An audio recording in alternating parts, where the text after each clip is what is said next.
খোদ ভারতের কাছেই নাকি তথ্য রয়েছে বা তারা আশঙ্কা করছে বাংলাদেশে আগামী 12ই ফেব্রুয়ারি নির্বাচনটি নাও হতে পারে, নির্বাচন পিছিয়ে যেতে পারে।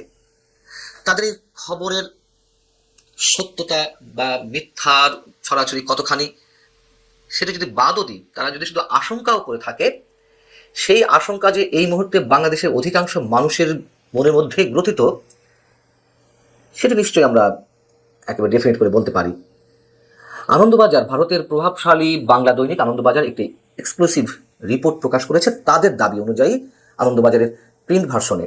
সেই রিপোর্টটি আবার আনন্দবাজার তাদের অনলাইনে তুলে ধরেছে, যদিও সেটি আবার যে আমরা যে কেউ দেখতে পারবো তা নয়, কারণ নির্দিষ্ট একটি অঙ্কের টাকার বিনিময়ে সাবস্ক্রাইব করে তারপর আনন্দবাজারের এক্সক্লুসিভ রিপোর্টগুলো দেখতে হয়। যাই হোক, আনন্দবাজারের এই প্রতিবেদনের শিরোনাম হচ্ছে নির্বিঘ্নে মিটবে কি ভোট সংশয়।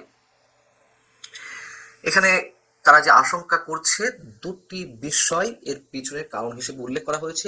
সেই দুটি বিষয় আবার সাম্প্রতিক সময়ে বাংলাদেশের কোটি কোটি মানুষের মধ্য থেকে উচ্চারিত হচ্ছে। সেই দুটি কারণেই তারা সন্দেহ হিসেবে প্রকাশ করছে।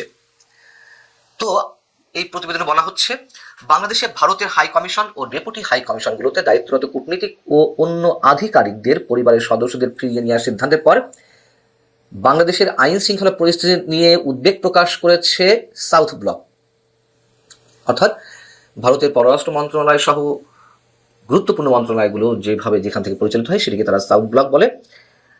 এখানে বলা হচ্ছে, মূলত আইন শৃঙ্খলা পরিস্থিতির অবনতির কারণে ভারতীয় কূটনীতিকদের ফিরিয়ে নেওয়ার পর বাংলাদেশের অন্তর্বর্তীকালীন সরকারের মহল থেকে দাবি করা হয়েছে ঢাকায় পরিস্থিতি স্বাভাবিকই রয়েছে। যদিও ভারতও বাংলাদেশের কূটনীতিকরা সেখানে যেভাবে রয়েছে সেভাবে তারা দাবি করে। তো এই বিষয়ে দ্বিমত পোষণ করছে নয়াদিল্লি। ডক্টর ইউনূস সরকার আইন শৃঙ্খলা পরিস্থিতি নিয়ে যে দাবিটি করেছে সেইখান থেকে বাংলাদেশে নির্ধারিত সময়ে নির্বাচন হবে কিনা তা নিয়েও সংশয়ে সাউথ ব্লক। সূত্রের খবর, কূটনীতিকদের পরিবারকে ফিরিয়ে আনার সিদ্ধান্ত আগে থেকেই নেওয়া হয়েছিল, প্রক্রিয়া চলছিলই। মূলত চট্টগ্রামে মিশনে হামলার পরই নিরাপত্তার ঝুঁকি আর নিতে চায়নি নয়াদিল্লি। আগামী 12ই ফেব্রুয়ারি বাংলাদেশের ভোট, তার আগে পরিস্থিতি কোন পথে এগোয় সেদিকে সতর্ক নজর রাখছে বিদেশ মন্ত্রক, অর্থাৎ ভারতের পররাষ্ট্র মন্ত্রণালয়। শেষ পর্যন্ত ভোট নির্ধারিত সময়ে হবে কিনা তা নিয়ে উৎকণ্ঠা এখনো রয়েছে।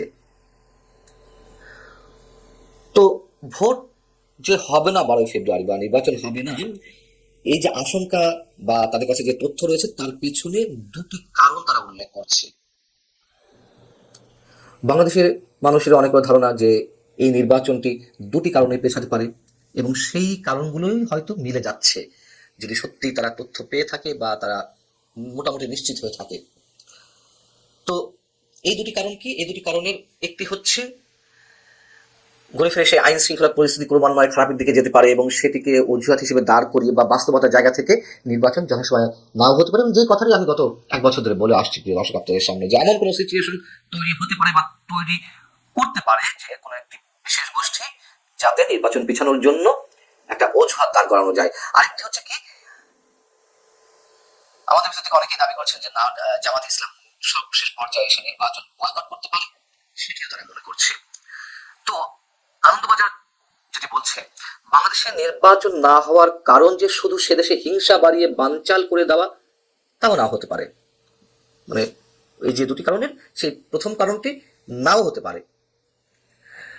দ্বিতীয় কারণের জায়গা হিসেবে বলা হচ্ছে, রাজনৈতিক মহলের একটি সূত্র বলছে জামায়াতে ইসলামী এখনো পর্যন্ত নিশ্চিত হতে পারছে না সম্মানজনক আসন পাবে কিনা।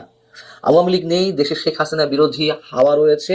এই হাওয়ায় ভর করে যদি বিপুল আসনে জিতে আসে বিএনপি, তাহলে জামাত পাবে নামমাত্র আসন। দীর্ঘমেয়াদী রাজনীতিতে তাদের গৌণ হয়ে যাওয়ার আশঙ্কা রয়েছে। মানে বাংলাদেশ স্বাধীন হওয়ার পর এমন রমরম অবস্থায় তো জামাত আর কখনো ছিল না, এটা তো সত্য কথা। মনে হচ্ছে তারাই দেশ স্বাধীন করে নিয়েছে, তারাই রাজত্ব করছে, তারা যা বলবে তাই হবে, বিষয়টা তো এরকমই দাঁড়িয়ে গেছে। তো বিজেপি সরকারের, ভারত সরকারের বরাত দিয়ে, বিশ্বস্ত সূত্রে বরাত দিয়ে আনন্দবাজার বলছে, আওয়ামী লীগ ময়দানের বাইরে জামাত ও ভোট থেকে নিজেদের প্রত্যাহার করলে, যেটা বলছিলাম শেষ পর্যায়ে যদি বয়কট করতে পারে বা বয়কট করে, সেক্ষেত্রে সবাইকে নিয়ে নির্বাচনের ছবিটি ভেস্তে যাবে। মানে এমনিতেই তো আওয়ামী লীগ নেই, জামাত থাকবে না, জাতীয় পার্টি নির্বাচন করতে পারবে কিনা এখনো সন্দেহযুক্ত। আওয়ামী লীগের সমমনা যে দলগুলো তারাও নির্বাচনের বাইরে।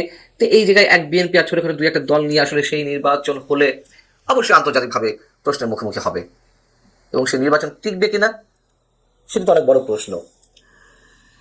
এবং যদি তাই হয় সেক্ষেত্রে ইউনূস সরকার ভোট পিছিয়ে দিতে দ্বিধা করবে না, কারণ বিষয়টি তাদের জন্য মন্দ নয় বলে মনে করা হচ্ছে। এটিও বাস্তবতার জায়গা থেকে অনেকে মনে করছে। যেমন গণভোট নিয়ে সরকারের পক্ষ থেকে যা শুরু হয়েছে, হ্যাঁ এর পক্ষে যেভাবে সব ধরনের আইনগত ভিত্তি বা নৈতিক ভিত্তির সবকিছুর ঊর্ধ্বে উঠে যেভাবে প্রচারণা চালাচ্ছে, তাতে করে অনেকে মনে করছেন হ্যাঁ যদি জয়যুক্ত হয় গণভোটে, তাহলে এই যে নির্বাচিত সংসদ সেটি প্রথম 6 মাসের জন্য গণপরিষদ হিসেবে কাজ করবে, সংবিধান পরিবর্তন, সংশোধন, সংস্কার ইত্যাদি ইত্যাদি। তো সেক্ষেত্রে সেই সময় পর্যন্ত ডক্টর ইউনূস সরকার বহাল তবিয়তে চলবে, এবং ওই 6 মাস আস্তে আস্তে মানে 6 মাস পূরণের সময়টি আস্তে আস্তে এর আগে আরো নানান ধরনের খেলা শুরু হয়ে যেতে পারে, সেক্ষেত্রে এই সরকারের মেয়াদ আরো বাড়তে পারে। সেসব জায়গা থেকে এই ব্যাখ্যাগুলো আনন্দবাজার দাঁড় করিয়েছে সে দেশে পররাষ্ট্র মন্ত্রণালয়ের সূত্র দিয়ে। এখন সূত্রের বক্তব্য, কূটনীতিকদের পরিবারকে ফেরানোর সিদ্ধান্ত এখন একান্তই সতর্কতামূলক। মানে অনেকে আমরা ধারণা করছিলাম যে ভারত এটির পরে কি স্টেপ নিতে পারে, যদিও সেটি সম্বন্ধে নিশ্চিত করে বলা যায় না। অনেকে অনেক গভীরে গিয়ে অনেক কিছু ধারণা করছিল, কিন্তু